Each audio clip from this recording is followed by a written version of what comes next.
Keep your upper body still. Now, hands on the floor like this.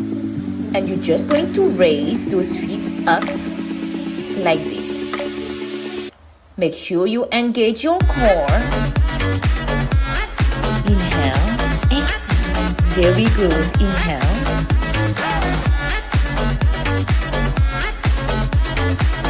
And you can go higher if you want more challenge. Few more. Breathe.